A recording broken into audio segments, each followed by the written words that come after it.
Hey everybody, it's Ron, and what I want to do is I want to start two series about VTOL VR. The first one being called VTOL VR Learn Stuff, and then the second one being called VTOL VR Make Stuff. And I want them to kind of both be centered around the same idea but be done differently.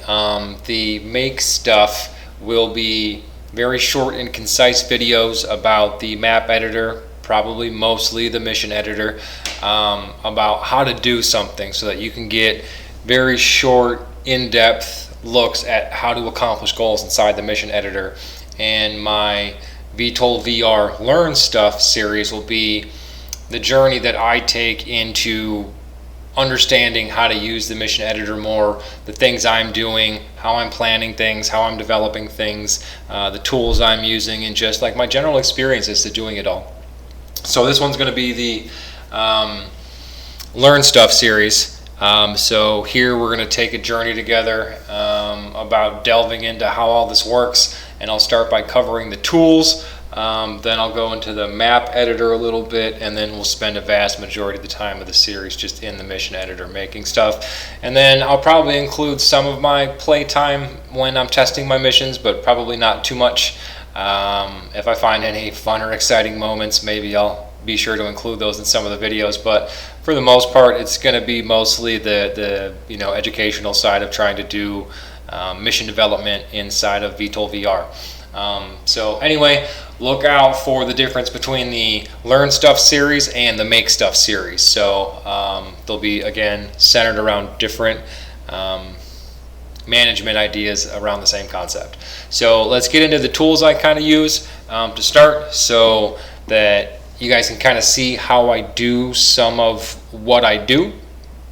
So first and foremost, when it comes to using the map editor, if you guys have played with it at all, if you haven't played with it at all, one of the best ways I think to get maps into the game is using a height mapper. So depth maps or height maps, or however you want to look at it, very cool. Can be used in a lot of different ways, and they're using artificial intelligence today to do certain cool things. So they can be used for a very wide range of things. So here we're obviously generating terrain, and as you can see in front of me is the northern United States and Canada here, North America, and I just got this off the website, and it's a great tool. So I want to share all the, like I said, the tools I'm using with you guys. So to start will be this Tangrams height mapper off of GitHub, and this thing's amazing, and you can just go to anywhere in the world and zoom in, and if it'll focus, maybe one day. There we go. So, and as you kind of pan around and zoom around, it just loads more and more detail the closer that you get. And it's just a great way to start off with a base. Like, my internet's running really slow. Base way to get good maps done. So I don't know, here might be a little crazy. So it's really up to you on kind of what you feed into it, what level of detail you're going for, because obviously generating something at this level is going to be completely different than if you go and you zoom way in, and again, if it ever loads up, oh yeah, it's better. And this is just, it'll get crazy. So it's really up to you on where you want to stop. But the beautiful part with the level of zoom here is it's going to give the community, if you guys start using this, the level of variety that we can kind of hope to see in maps. Because even if you guys use the same place as another player would, as long as your zoom level's different, as long as your focal point's just a little bit different in the map, the terrain generator is definitely just going to generate something different. So wonderful tool, use it. It's what I started using right away as soon as I got into doing this, because I was aware of its existence ahead of time. But if you weren't, start using it for your maps, and you'll find that it's a way better place to start than the generated ones, or just trying to even do anything like this yourself in some kind of image editor or something like that. Just don't even waste your time, just come here. So fantastic tool. So the next one I want to cover is the visual stuff that I do. So there's a little bit of artwork you can include in your missions that you create to add that extra level of pop. So you don't have to do it, totally optional, but I would suggest it if we're trying to make something that's, I don't know, just all the additional little things you put in and effort you put in just make what you're producing a little bit better. So it's really up to you on how much effort that you want to put into the presentation of this. But I suggest using images, and what I use is Photoshop for my image editing, and I use Adobe Premiere for any video editing that I do would be outside of VTOL purposes, but or any post audio edits that I do, I use Adobe Premiere as well.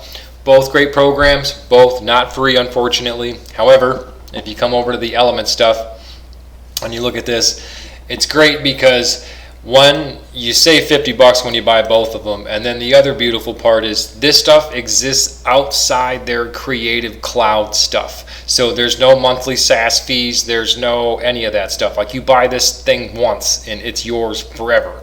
So I bought the 2020 editions. They work great. I'm going to continue using them for years to come. They do everything I need.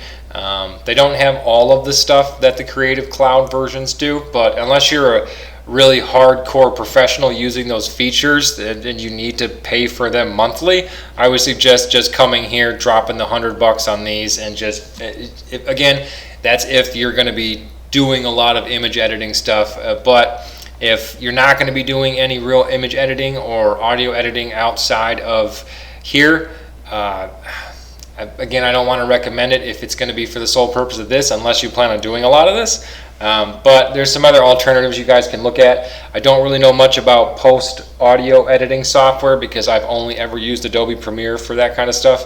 But when it comes to recording audio, great free program. This is actually what I also use for recording my custom mission briefs or over the radio audio that I do or anything like that. Amazing free program. Come get it. And when you use it, I suggest exporting stuff as an MP3 because for some reason OGGs just work weird or don't work right sometimes inside the editor. I had a few and they just didn't even load. So as soon as I switched over to MP3s, though, everything was fine. So that's my recommendation. So great tool, grab it up. So then when it comes to the visual editing, you got a couple of options. You can use paint.net, wonderful little program. I've also used this for several projects at work because it's free, it's open source. I just need to do some quick image editing. It's fantastic. And then the other option you have, of course, is GIMP. So some of you may be familiar with GIMP, but if not, it's a great tool to do visual image editing stuff in, and it's 100% free. It's been around for a long time, and I've used it before as well, but again, strong preference towards Visual Studio. So then the last thing for me that's really going to round out the game experience that we create for people that play our stuff is audio, music. Of course it's audio, but it just adds another element of volume to the game, and I'm going to air quote volume there. If you don't have any music, sure, things are going to be fine. VTOL still has, all the sounds from the jet and the people talking if you're in combat and other stuff like this, but adding some of those dynamic music points can really heighten the sense of what you're doing, and it really, to me, can kind of bring the story or the action so much more to life when you're doing it. It's just that extra level of awesomeness, in my opinion. So real quick shout out to the folks over at Felgo for putting together this amazing list of articles that are websites that have royalty-free music that you can use. So after my time perusing these and pulling down a few to use in my Shlabovian conflict campaign, which this is what this series will be showing, is me learning how to develop stuff while doing the Shlabovian conflict campaign. I found that I'd say 5 top sites here are probably the DigCC Mixter. It's great, easy to use, lots of stuff. The Second one would be Ben Sound, another fantastic spot. Not everything's free, but some of it is.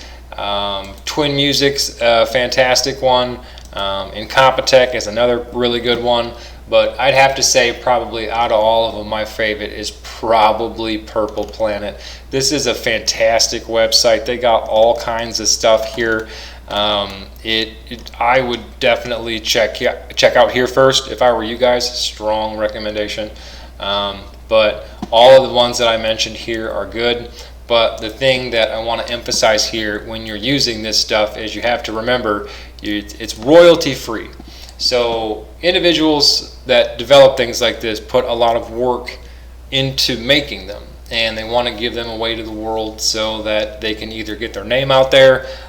They're just generally kind of not greedy people and like sharing their content with individuals. And so what we want to do as people who use that free content is we want to make sure that we give credit to the people's that we need to, of whose things we're using. So be sure to any website that you're going to be getting these royalty-free songs from, they're going to have free license agreements. So make sure you look at those free license agreements and you follow them. You'll notice in the first mission of the Shlabovian conflict, when you go through the front end briefing at the mission, you'll see in the very first slide, after I ask you to listen to the audio briefing, all my music track references. That's what all of this stuff is me giving credit to the people whose music I used in that mission. So strongly suggest all this. It brings a nice roundabout feel to the missions that you're developing inside the mission editor. So what we can do is come over to, oh, I closed it actually, so I'll just pull another one back up.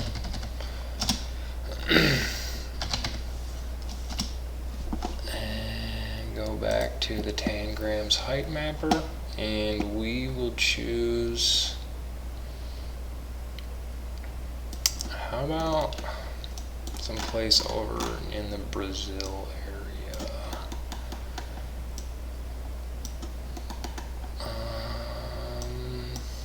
I say we do something maybe like this bigger river.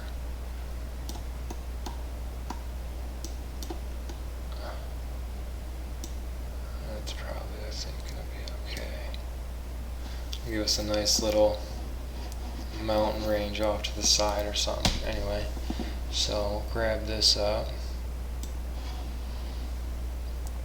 Kind of try to keep it square. So I try to keep it square as much as possible-ish, because when you're making maps in the map editor, the size selection is always a square.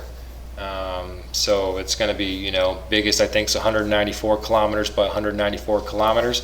So if it wants to generate something square, I'll feed in something square. So not that big of a deal. So what I'm going to do is I'm going to save this to a file, and then I'm going to show you guys how to put it in the right place for the VT edit to use it, and it can find it and read it and put it in the appropriate place whenever you reference it in a mission. So that's going to be important, and we'll get to doing that inside the map editor stuff inside of VTOL directly, which I'll see you guys over there in a second.